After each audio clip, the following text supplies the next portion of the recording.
And that's it.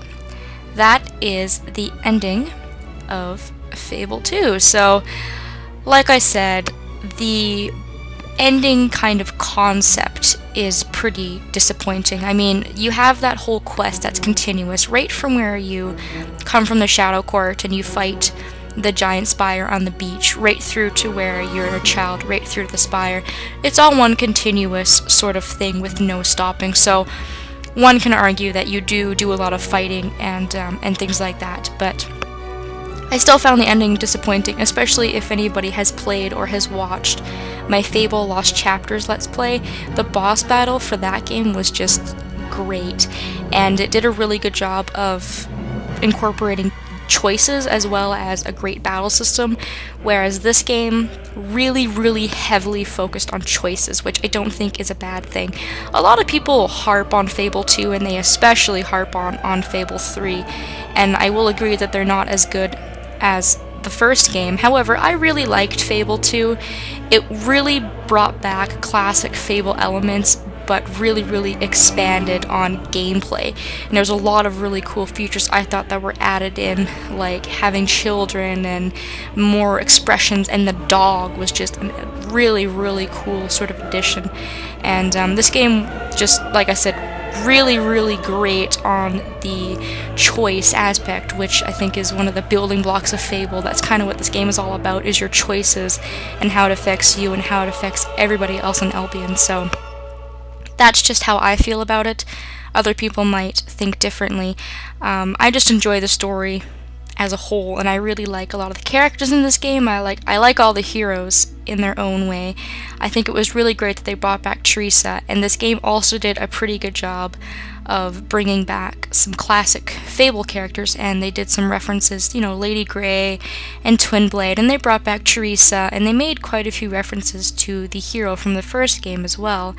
So overall, obviously this game is not perfect. No game is. Not as good as the first one, but this game doesn't seem to deserve as much flack as people seem to give it.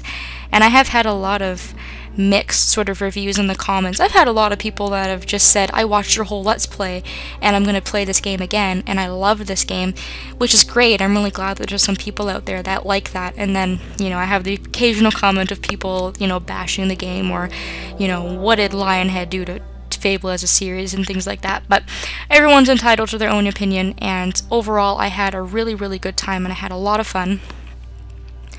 And my friend Alex was a really good sport.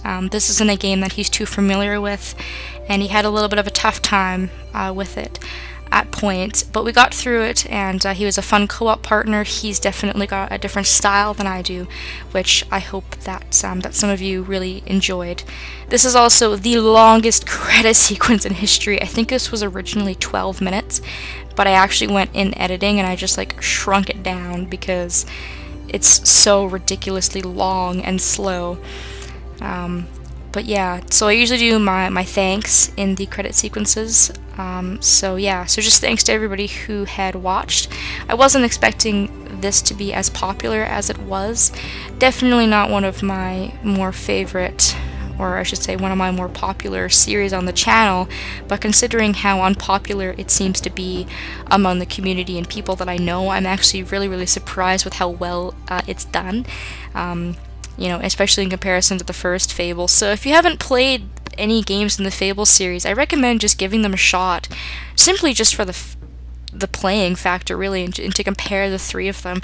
And it's really a unique idea what Lionhead has going, combining a sort of RPG-esque aspect with a lot of choices and things like that, and it makes for a really interesting game. And I will be doing the third Fable. I mentioned that when I decided to do the first one, but for those of you who haven't been a subscriber for a long time, just know that I do own Fable 3, and I do plan to do it as a Let's Play, so we'll see how that goes, because that game is even more unpopular than this one. There's also some really good post-game stuff in this game, some really fun stuff to do. Gonna go buy some more really cool, unique properties. Gonna go do some really quote, I guess I can say interesting, some really interesting quests, and just pretty much finish up with the game. I've also got some stuff like silver keys and gargoyles. I've got demon doors to show off, and I've also got a couple of other things like legendary weapons and things like that. So there's still quite a bit to go left for this game if anybody is curious. For those of you who have been enjoying the Let's Play, still have quite a few things to go. And yeah, just thanks to everybody for their support. It's been great. Every time I do a project, I'm always so happy that comes to an end, but I'm also really sad just seeing, you know, people's reactions and how much they enjoyed it and things like that. So these credits still have about another minute and a half to go. I don't know why these credits were so long. I remember this game was, it was pretty big when it came out, though.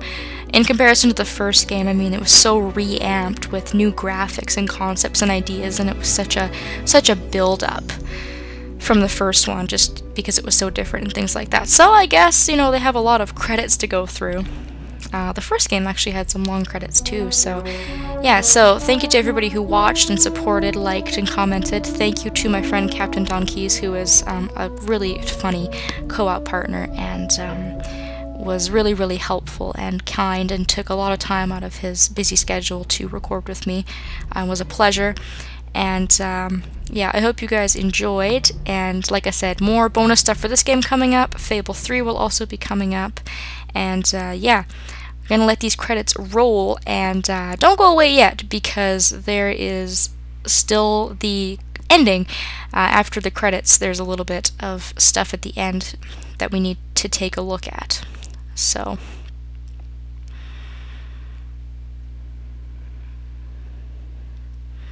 they're almost done.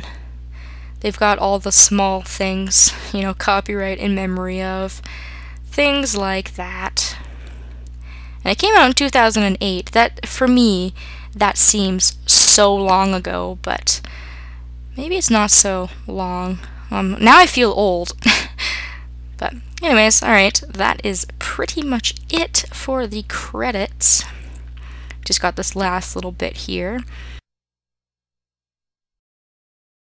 We've come back to Oakvale, and we finished off the last quest, which is Retribution. We also get a letter from Rose. She's alive. Dear Sparrow, I woke up today in such a peculiar place. It's like a great big forest with lots and lots of trees that go on forever. And she describes being with somebody that she doesn't know, some guy in a big cape. And we never see her again. So spoilers, you never see her sister again, but she was resurrected and she's out living somewhere happily ever after. So you can see the spire is still out there, but nobody has to slave away in its walls anymore. And we get our faithful dog back, which is just the most heartwarming thing in the entire world.